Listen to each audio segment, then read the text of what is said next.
몇 년 전에 기독교 윤리실천운동에서 한국교회의 사회적 섬김 현황을 조사해서 발표한 적이 있었습니다. 이 보고서를 보면 이렇습니다. 이 사회복지면에서 전국의 종합사회복지관의 종교별 운영체제를 분류한 결과 총 415개소가 있었습니다. 이것은 그러니까 종교에서 운영하는 곳인데요. 총 414곳이 있었는데 그중에서 개신교가 45%인 188개소를 운영하고 있었고, 다음으로 카톨릭과 불교가 각각 12%인 45개소씩 운영을 했습니다. 그리고 이 교육면에서 보면은 전국의 아동 지역 센터가 전국에 약 3,000개가 있었습니다. 근데 그 중에서 개신교가 약 한 1,600개를 운영을 했습니다. 그리고 이 통일부에서 밝힌 대북 지원 민간단체 총 79개인데 이곳은 뭐 종교단체와 그리고 비종교단체를 못 합친 곳이 79개인데 그 가운데 22개가 개신교에서 운영하고 있었습니다. 그리고 해외 원조단체는 총 47개였는데 그 중에서 17개가 개신교였습니다. 그리고 이 사랑의 장기기증 운동본부에서 장기기증 희망자 중에서 종교가 확인된 사람, 그 가운데서 약 한 80%가 개신교인이었다고 합니다. 그리고 우리가 알다시피 몇 년 전에 있었던 태안의 그 기름 유출 사건 때 이 자원봉사자가 총 122만 명이었는데요. 그 중에서 약 70만 명이 교회에서 온 자원봉사자들이었다고 합니다. 이처럼 한국 교회는 지금까지 한국 사회에서 수많은 그런 어떤 구제들 또는 자원봉사들을 해왔습니다. 교회가 이렇게 구제를 열심히 한 이유가 무엇이겠습니까? 그것은 하나님의 명령이기 때문이겠죠. 구약에서도 보면 하나님은 이 구제에 대해서 많이 말씀해 주셨습니다. 특히 사회적인 약자들, 나그네나 고아, 과부와 또 그러한 사람들에게 그러한 사람들을 잘 돌볼 것을 말씀해 주셨고, 심지어는 이방인들까지도 함부로 대하지 말라라고 하나님은 말씀해 주셨습니다. 오늘 본문에서 보면 사도 바울은 그리스도인의 구제에 대해서 말씀을 하고 있습니다. 이 바울은 처음 5절에서는 마게도니아 교회를 예를 들면서 그 마게도니아 교회를 벌받아서 그 마게도니아 교회가 어떻게 구제했는지 그들의 삶을 보고 너희들도 그렇게 하기를 원한다라고 바울은 얘기를 합니다. 마게도니아 교회는 열정적으로 그리고 진심을 다해서 그리고 가난한 중에도 최선을 다해서 구제를 했습니다. 그리고 오늘 본문에서 바울은 그렇다면 우리가 구제를 해야 하는 이유가 무엇인지에 대해서 바울은 말을 하고 있습니다. 그래서 오늘 이 말씀을 바탕으로 해서 한 3가지 정도로 우리가 왜 구제를 해야 되는가에 대해서 말씀을 나누려고 합니다. 첫 번째는 구제는 사랑을 증명하는 것이기 때문입니다. 고린도 교회는 이 영적인 은사에 대해서는 굉장히 관심도 많았고 열정도 있었습니다.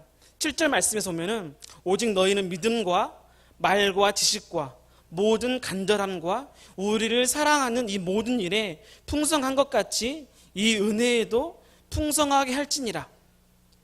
고린도 교회는 믿음과 말과 지식 그리고 여러 가지 그 은사들에 대해서 간절함이 있었습니다. 이 믿음이라는 것은 신자들이 일반적으로 가지고 있는 그런 믿음이 아니라 어떤 능력을 행할 수 있는 어떤 그런 믿음의 은사를 얘기합니다. 그리고 이 말이라는 것은 말을 유창하게 하는 능력입니다. 말 솜씨가 될 수도 있겠죠. 말의 은사, 언어의 은사라고 할 수 있겠습니다. 그리고 지식은 세상적인 지식뿐만 아니라 하나님을 아는 지식이죠. 그래서 이 고린도 교회는 그러한 지식의 은사까지도 갖기를 원했고 그거에 대한 열정이 있었습니다. 뿐만 아니라 고린도 교회는 여러 가지 그 은사들에 대해서 지나치리만큼 은사를 원했고 또 은사에 대해서 관심이 많았습니다. 바울은 이러한 은사를 풍성히 사모하는 것 같이 이 은혜에도 풍성할 것을 권고합니다. 바울이 말한 이 은혜가 뭔가 그러면 그것은 예루살렘의 가난한 성도들을 위해서 모금하는 일입니다. 바울은 성령의 은사를 사모하는 그 열심만큼 이 은혜에 대해서 곧 구제에 대해서도 열심을 품고 그렇게 일을 할 것을 말하고 있습니다. 바울이 은사뿐만 아니라 이 구제에 대한 열심도 중요하게 여긴 이유가 무엇일까요? 구제하는 것 또한 성도들이 사모하고 가져야 될 중요한 은사이기 때문입니다. 성령의 은사만 성도가 갖추어야 할 것이 아니라 구제의 은사, 불쌍한 사람들, 힘든 사람들을 구제하고 그 사람들을 긍휼히 여기는 그 마음 또한 성도들이 가져야 될 당연한 은사 중에 하나인 것을 바울은 얘기합니다.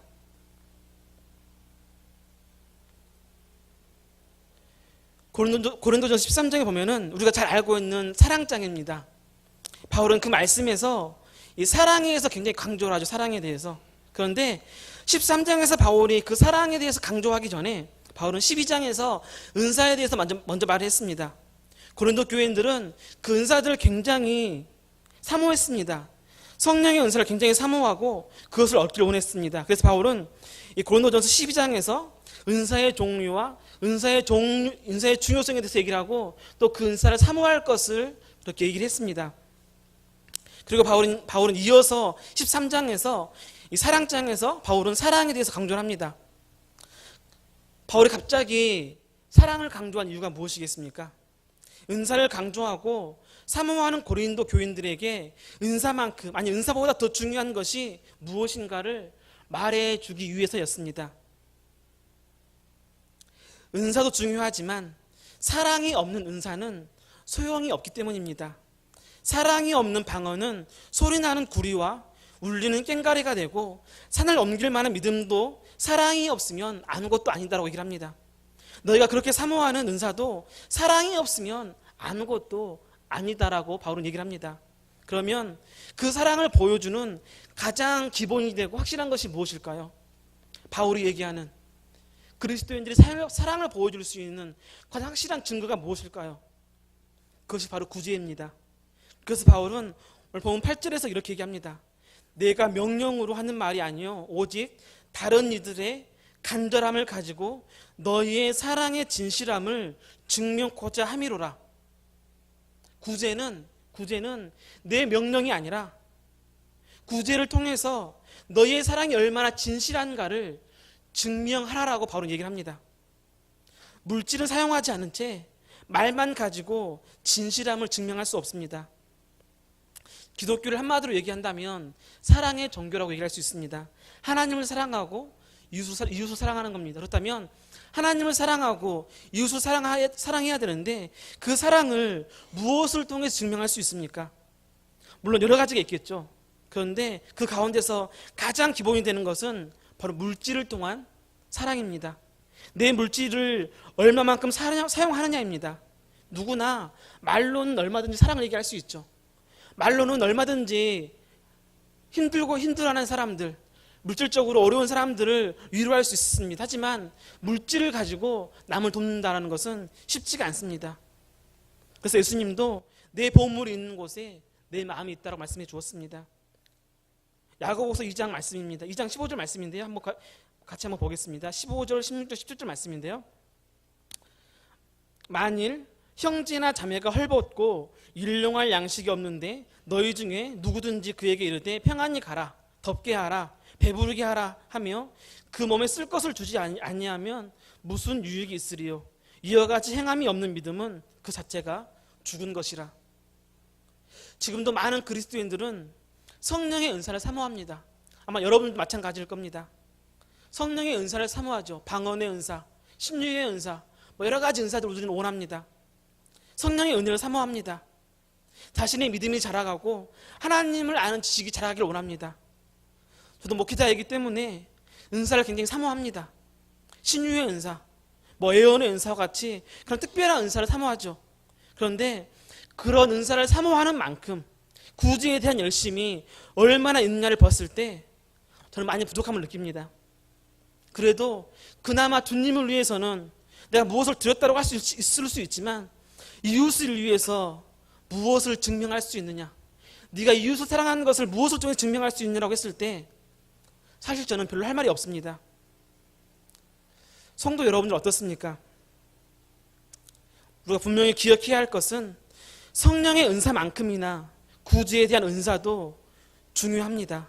그리고 그 사랑에 대한 분명한 증거가 우리에게 있어야 합니다. 그렇기 때문에 그리스도인들의 구제라는 것은 당연한 것입니다. 할 수 있는 사람만, 마음에 있는 사람만이 하는 것이 아니라 그리스도인들의 구제는 당연히 해야 하는 것입니다. 둘째로 우리가 구제를 해야 되는 이유는 예수님께서 구제의 본을 보여주셨기 때문입니다. 9절 말씀인데요. 우리 주 예수 그리스도의 은혜를 너희가 알거니와 부유하신 자로서 너희를 위하여 가난하게 되심은 그의 가난함을 인하여 너희로 부유하게 하려 하심이니라. 바울은 부유하신 예수님께서 우리를 부유하게 하시려고 예수님 자신이 가난하게 되었다고 말씀합니다. 바울은 예수 그리스도는 부유하신 자였음을 얘기합니다. 예수님은 하나님의 아들이고 예수님 자신이 하나님이셨습니다. 우주 만물의 근원이시고 모든 만물의 주인이셨습니다. 모든 것이 다 그분의 것입니다. 하늘과 땅의 모든 영광이 다 그분의 것이죠. 그런데 예수님은 자신을 낮추어서 인간의 육신을 입고 이 땅에 오셨습니다. 육신으로 세상에 오시되 세상의 왕으로 오신 것이 아니었습니다. 가난한 목수의 아들로 베들레헴의 한 여관 마구간에서 태어나셨습니다. 예수님의 생애는 가난한 자의 삶이었습니다. 예수님은 공생의 기간 중에도 자신이 누울 방 한 칸도 없다라고 얘기를 했습니다. 하늘의 모든 영광을 버리고 인간의 모습으로, 그것도 아주 비천한 모습으로 이 땅에 오셨습니다. 가난한 인간, 종의 모습으로 이 땅에 오셨습니다. 바울은 예수님이 이와 같이 가난하게 되심을 이렇게 표현하고 있습니다. 9절 하반절에 그의 가난을 인하여 너희로 부요케 하려 하심니라. 이 말씀의 의미가 무엇이겠습니까? 예수 그리스도의 가난이 어떻게 우리로 부요케 합니까? 예수님께서 가난의 옷을 입고 이 땅에 오셔서 우리에게 주신 것이 무엇입니까? 우리가 무엇을 받았기에 우리가 부유한 자가 되었습니까? 우리는 예수님의 가난으로 인해서, 예수님이 가난해짐으로 인해서 우리는 구원을 선물로 받았습니다. 하늘나라를 기업으로 받았습니다. 예수님의 가난케 되심으로 그를 바라보는 사람마다 하나님 나라의 시민이 되었습니다. 그리고 하늘나라의 기업을 얻게 되었습니다. 예수님을 믿는 자마다 구원을 받고 천국을 소유하게 된 겁니다. 이 얼마나 귀한 것입니까? 우리는 무엇으로도 살 수 없는 가장 귀한 것을 소유한 자들이 되었습니다. 억만금을 주고도 살 수 없는 가장 귀한 것을 얻는 자들이 되었습니다.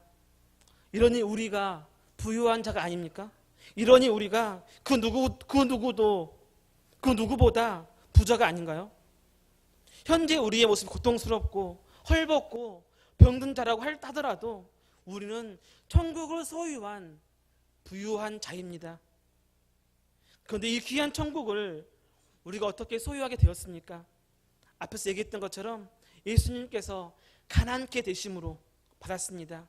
예수님께서 우리를 긍휼히 여겨주셔서 우리를 구제해 주셨기 때문에 우리가 이 놀라운 하늘나라의 기업을 받게 되었습니다.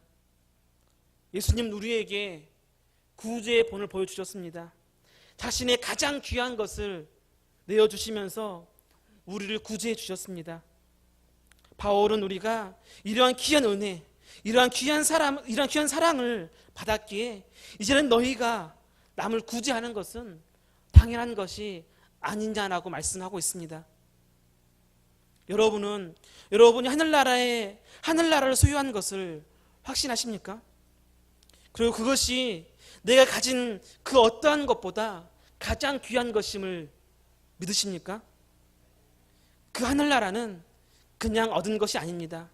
예수님이 자신의 모든 것을 잃어버리시면서 우리에게 주신 은혜입니다.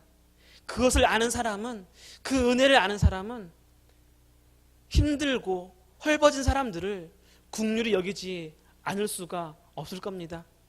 그 은혜를 더 크게 아는 사람일수록 하나님이 나를 얼마나 귀하게 여겼고 나를 얼마나 귀하게 구제해 주셨는가를 아는 사람들일수록 다른 사람들을 더 불쌍히 여길 수가 있습니다.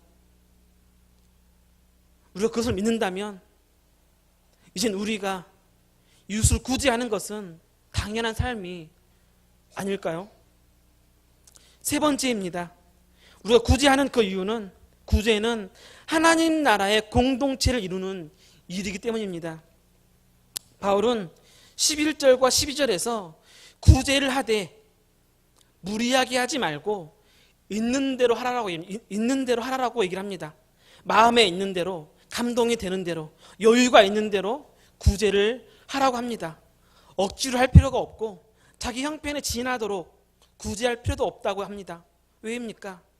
13절 말씀입니다.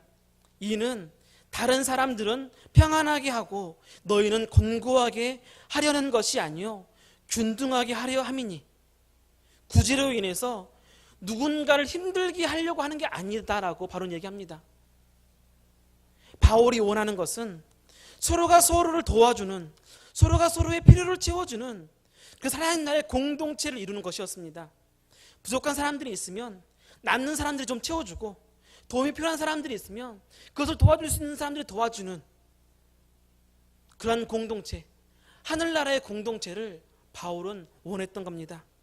그래서 14절에 이렇게 얘기합니다. 이제는 너희의 넉넉한 것으로 그들의 부족한 것을 보충함은 후에 그들의 넉넉한 것으로 너희의 부족한 것을 보충하여 균등하게 하려 함이라. 지금 너희가 예루살렘 교회에 부족한 것을 채워준다면 나중에 너희가 힘들어할 때 그들이 너희를 도와줄 수 있지 않겠느냐는 말씀이죠. 서로가 서로의 부족한 부분을 채워주는 겁니다. 서로가 서로를 세워주는 거죠. 이것은 사도행전에서 나온 초대교회 공동체의 모습이었습니다. 서로 나누어 주는 겁니다. 서로 서로의 필요를 채워주는 거죠. 바울은 이러한 공동체를 원했습니다. 이것이 바로 예수 그리스도 안에서 한 형제요, 한 자매요, 한 식구인 우리가 해야 될 삶의 모습이라고 바울은 말씀하고 있습니다. 오늘날 교회에도 이런 모습이 필요하죠. 서로가 서로의 필요를 채워주는 모습입니다. 여유가 있는 사람이 그렇지 못한 사람을 도와주는 거죠. 그래서 함께 세우고 함께 성장하는 공동체, 어쩌면 이 모습이 하나님이 우리에게 원하시는 교회 공동체의 모습일 겁니다. 종교개혁자 칼빈도 이렇게 얘기를 했습니다. 물질적으로 부한 자는 그리스도의 일꾼으로서 그의 물질의 풍요를 물질적으로 가난한 자들에게 나누어 주도록 부르심을 받았고, 영적으로 부한 자는 그리스도의 대리자로서 그의 영의 풍요를 영적으로 가난한 자들에게 나누어 주도록 부르심을 받았다. 여러분들의 주변을 보시길 바랍니다. 내가 도와주어야 할 자가 누구입니까? 내 도움이 필요한 사람들이 누구입니까? 우리의 도움, 우리의 손길을 필요로 한 자들이 누가 있습니까? 주님은 우리에게 그들을 돌보고 구제할 것을 말씀합니다. 구제는 그리스도의 당연한 사명입니다. 우리에게 주신 사명입니다. 지난 2월 달에 저희 교회에서는 필리핀 단기 선교를 떠났습니다. 굿 네이버스 NGO 단체와 연계해서 사역을 했습니다. 하나님은 그곳에서 선교팀에게 많은 것을 보게 했습니다. 헐벗고 굶주리는 아이들, 쓰레기를 모아서 생활하는 아이들. 근데 쓰레기를 모아서 생활하는 것조차도 아무나 할 수가 없다고 합니다. 그 많은 사람들 중에서 특별히 힘이 있는 사람들만이 그것을 할 수 있고, 그렇지 못한 사람들은 그 변두리에서 더 힘들게 살아가는 그런 사람들이 많았습니다. 굿 네이버스가 하는 여러 가지 사역 중에 하나가 그렇게 힘들게 생활하는 그 아이들과, 그리고 그 아이들을 후원하고 싶어하는 사람들을 1대1로 맺게 해서 그들을 결연시켜주는 그런 사역을 했습니다. 선교를 마치고 돌아와서 선교를 갔다 왔던 청년들이 그런 아이들과 1대1 결연하는 모습을 보았습니다. 누가 시킨 것이 아닌 자발적인 행동이었습니다. 하나님은 그러한 마음을 우리에게 주셨기 때문에 그것이 가능했던 겁니다. 예수님 이 땅에 재림하실 때 오른편에 앉을 자와 왼편에 앉을 자를 구분하신다고 말씀하셨습니다. 그리고 왼편에 앉은 자들에게 이렇게 말씀하셨습니다. 너희는 내가 줄이고 목마르고 헐벗을 때 아무것도 주지 아니했고, 내가 나그네 되고 옥에 갇히고 병들었을 때에도 나를 돌보지 아니했다. 라며 그를 책망했습니다. 그 말을 들었던 왼편에 앉은 자들이 이렇게 대답을 합니다. 대꾸합니다. 우리가 언제 주님께 그렇게 대했습니까? 우리는 그렇지 않았습니다. 무슨 말인가요? 우리는 주님께 예배도 잘 드렸고 신앙생활도 열심히 했고 주님을 잘 섬겼다라는 그런 말입니다. 그런데 예수님은 그 말을 이렇게 말씀하셨습니다. 마태복음 25장 45절입니다. 이에 임금이 대답하여 이르시되 내가 진실로 너희에게 이르노니 이 지극히 작은 자 하나에게 하지 아니한 것이 곧 내게 하지 아니한 것이니라 하시니 그들은 영벌에 의인들은 영생에 들어가리라 하시니라. 말씀을 맺겠습니다. 하나님은 우리에게 이웃을 사랑할 것을 명하셨습니다. 구약 시대에도 신약 시대에도 하나님은 우리에게 이웃사랑을 말씀해 주셨습니다. 이웃사랑의 가장 중요한 것은 당연히 영원 구원이겠죠. 그러나 그 전에 구제를 통해서 사랑을 보여주는 겁니다.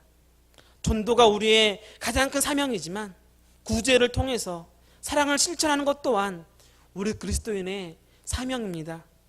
우리가 하나님이 엄청난 사랑을 받았기에 우리도 사랑을, 구제를 실천하길 소망합니다. 그래서 하나님 나라의 공동체가 우리 안에 또 우리 교회 안에 이루어지기를 주님의 이름으로 축원합니다. 기도하겠습니다.